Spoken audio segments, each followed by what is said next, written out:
Hey, friends, this is TexAgs Rewind. I am David Nuno. Nick Savage is back there. Got Matthew Dawson out there. Matthew, what did you like about the show today? Tom Hart. God, yeah. I love when he comes on and talks basketball. Is that your go-to line? People, I think, people love Tom. Well, on the board sometimes. But go ahead. So I'm not I had to talk to Kay because in the beginning of this or in between segments because I was asking about Alex Caruso trades. Basketball is not my vernacular. Word of the day, vernacular. When you're talking about sports languages for me, so I really like hearing other people's inputs on A&M basketball. Yeah, Nick, what was your favorite part? Are you even there? Yeah, I'm here. Hey, buddy. My favorite part was our little draft we did, and I think, David, you'd be happy to know that you actually ended up winning. I did? I thought Kay was winning. Yeah.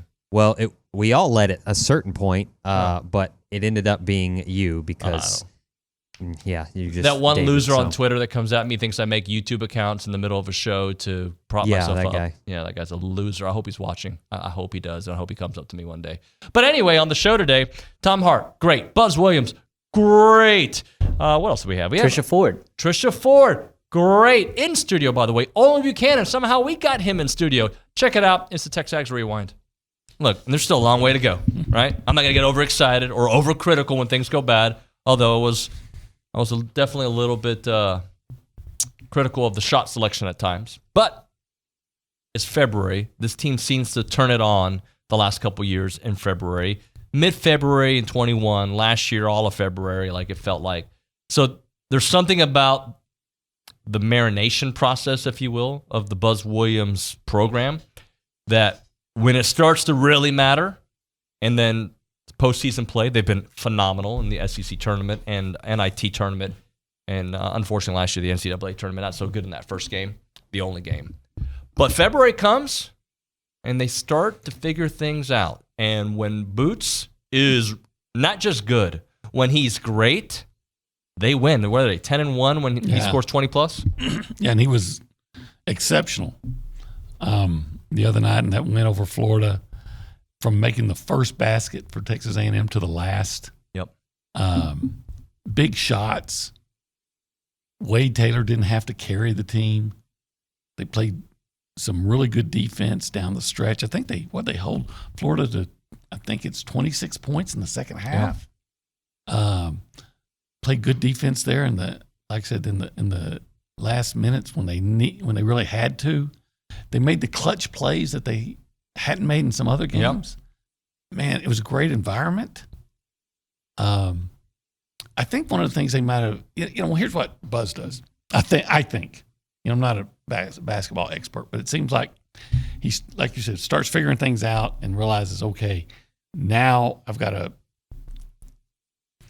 this guy who can do this, so I'm going to ask him to do just this. And this guy, and he starts moving pieces around. And for instance, Solo? I mean, goodness gracious. Well, see, here's what I think. I think, they've been having a hard time replacing Dexter Dennis. And I think what they're going to replace him with Solo. They figured out with two guys. Yeah, I thought two things, and I've actually got it on my DVR right now because I just started watching it. Two things in the paint. Not only did A&M score in the paint, but they shut down Florida in the paint. Florida was averaging 40 points in the paint.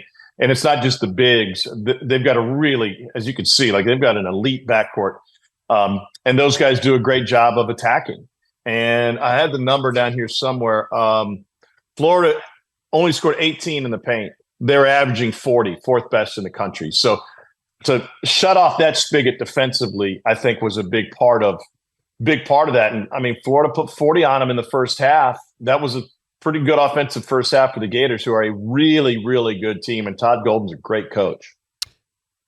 A&M still has Tennessee here in a couple games coming up, right? But how important is it? And we all know it's important, but to just string together a couple of wins, right? Because this team seems like they'll go up and then they hit the spot where we're not sure. Tennessee is going to be mammoth, and I think this team can beat a Tennessee team when they play their best because they do play well in these big games. But getting the games against the teams on your schedule that you should beat. So I've got the Aggies' next two games. So I'll see them in Columbia on Wednesday night, a Mizzou team that has not won a conference game. Their coach is Dennis Gates said the other day he's good. We've got to start taking responsibility for our actions. So we can't just say the other team played great. They're not in a great spot right now. And lost to Arkansas this weekend. So that's got to be a must win. And anytime you get a road W in this league, that's something to be appreciated. And then I'll be there for the Tennessee game Saturday night. What you're talking about right now is something we talk about all the time, and it applies even to football, but especially I think to basketball. In that, if you are a middle of the pack team, 4th through 10th in the league right now, maybe 11th, because I think LSU's not bad. There are opportunities to collect wins. I think most of the people in attendance too were just kind of a oh no, but then very quickly said, okay, we're on defense, we can do this because it's A&M basketball. That's what it felt like there. Talk about just recovering there and getting that stop, and then your players realizing, oh, well, we got to go out and do it all again because, again, like I said, they didn't seem fazed by that at all whatsoever. And so many times when you watch college basketball or any level, that type of turnover there can prove so costly. Yeah, I thought the defensive possession prior to that was really good. Yeah. Our guys did a lot of good things. We had the ball back, and I don't think that Forrest probably ever had 3 fouls in any game in the first half in his life, and he's for sure never done that at any point in his life. Mm-hmm. And when they called timeout, I asked Forrest if he wanted to stay in the game, and he said, of course. And then I just drew up what I anticipated that they were going to run. And we talked about what we needed to do and how we were going to handle the ball screen coverage, if there is one, and how important it would be to finish the possession with the stop. You don't know when they're going to shoot. There's 19.9, they're down 1. And so they're not waiting to shoot until the end of the clock. They're a very good rebounding team. And so we have to make sure that there's only one shot. And so we stayed with the 5 guys that were in the game that had got to stop the previous possession. And we're really excited and thankful for how it all turned out. We're going to try to get Connor O'Gara on the show here this week, but he goes, Connor Wegman won't start as an all-SEC guy, but could finish there. Absolutely. Why I'm high on the forgotten A&M quarterback entering year 3. And he is forgotten. Not here, though. No. That's what – and Connor and I talked about that. I was on his podcast the other day, and I mentioned that. Like, everybody forgets that when going into that Auburn game, I always bring up this story because everyone was here. It was SEC Nation, and everyone was talking about Connor. And it was before Jaden Daniels just skyrocketed en route to the Heisman. But he was already playing really good ball, but it wasn't like, okay, this guy's going to win the Heisman. We were talking about it was like game 4. It was game 1, game 2, game 2. It was probably game 4. And people were that crew, Tebow, Jordan Rodgers, Roman Harper, and everybody's just going, man, kid's really good. And the quarterbacks were saying he does things that, the release point, how quick he's getting rid of the football, the accuracy, the different platforms he's throwing from, the feel of the pressure, all these things are impressing the QBs, the guys that actually played it, the DBs, the ones that play against elite quarterbacks, and they're going, it's Jaden Daniels and then who? It's like Connor or Jackson Dart at that time. Yeah. We know what Jackson Dart ended up doing last year. We know, obviously, what Jaden ended up doing, and a couple other quarterbacks along the way. Baker up at Missouri, Cook. But Baker's the guy that left for LSU, yeah. So you saw the season Cook had there. There are other, Rattler had his ups and downs, but at that point in time, before Connor got hurt, and his season should have only gone up from there. The more football he played.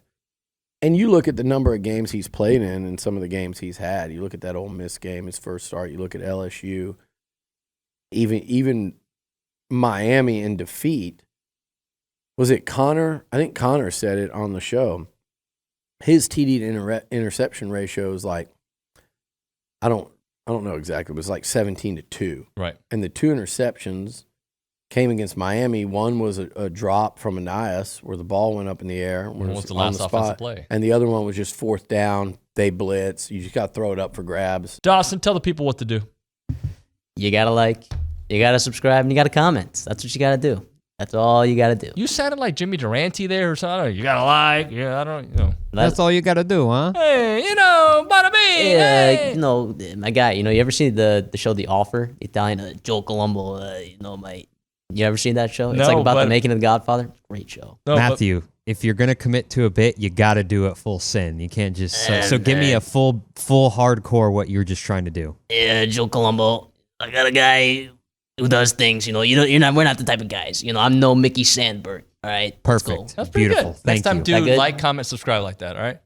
Like, comment, and subscribe. Okay, Well, that that was was like an terrible. alien. That was That was so an bad. alien. That was so bad. I'm sorry, guys. It's ET doing it. All Forget right. it. Boom. Bye.